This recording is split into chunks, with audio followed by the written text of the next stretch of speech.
And welcome to the Friday edition for Week 5 of Beerfield Fantasy Football Shots. I am Christopher Hopper, your normal Friday host. Here is some DFS picks for you. You can follow me on Twitter at HOPPBFF. You can follow the show at BeerfieldFF.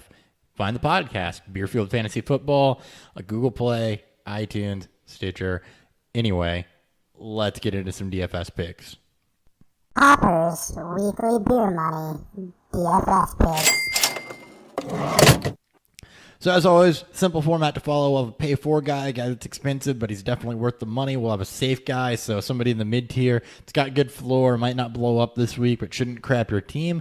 We'll have a value guy, a guy that's low, guy that's cheap, but that has some upside this week, and we'll see what they can do.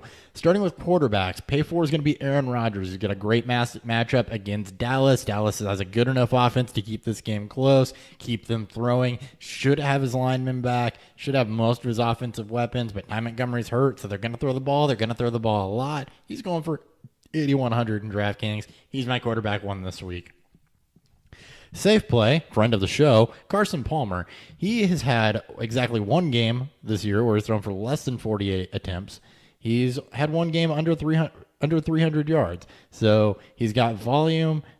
He's got volume equals yardage. He's got Larry Fitzgerald. So he should be good to go. He's going for 5,900 against Philly, who is one of the worst passing defenses in the league. So Carson Palmer, locked and loaded start this week. And then my value pick is going to be Brian Hoyer in Indianapolis. So this is like the best game between bad teams that you could ask for. So I think they're going to be forced to steady the air a little bit. Hoyer did have a good game against I think it was Cleveland. I don't remember. Another team that he played with a bad passing defense. He's going for 4,700. On the running back side of things, you're going to pay for Todd Gurley. He's going up against Seattle. Seattle has not been good against the run at all this year. They're at home. Seattle's got a great pass defense. I expect the Rams to try to run the ball. I expect Gurley to see a healthy diet here, so he should be locked and loaded. He's my 3. He's going for 8,000. Honorable mention here, Le'Veon Bell. He's going for 9,500. If you want to pay that to fill out your team, go for it. They're playing Jacksonville at home. Jacksonville's not good against the run. I like the price on Todd Gurley a lot more, though, and I don't think you're going to give up that much in production. Safe pick, Carlos Hyde against Indianapolis. He's going for 6,900. I think that the 49ers will try to get a lot of yardage on the ground. The Colts haven't been able to stop anything at all. So I like Carlos Hyde this week. And my value pick, Wayne Gallman. He's going for 3,900. Now, Orleans Dark was beat up. They haven't been using Shane Vereen. Paul Perkins, not going to play.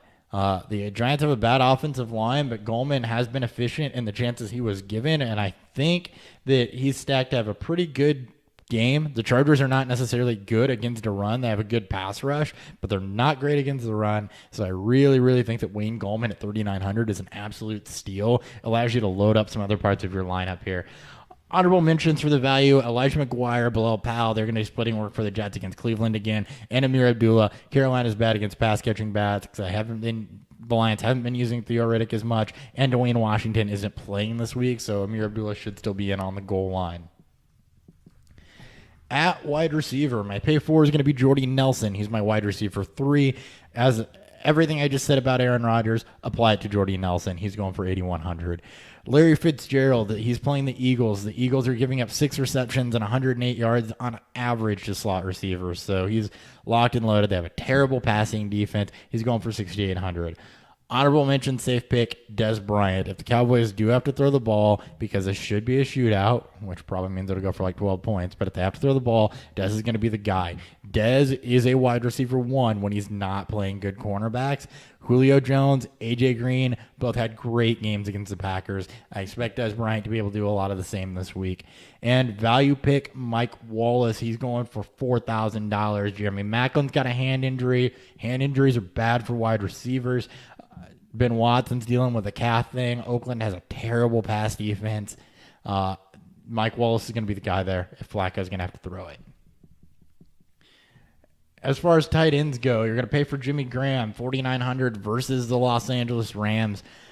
Look, the fact of the matter is Seattle's running games in shambles. They're going to be using a backfield by committee. He's the second best receiving option on that team. He's got a safe floor. He's got massive upside.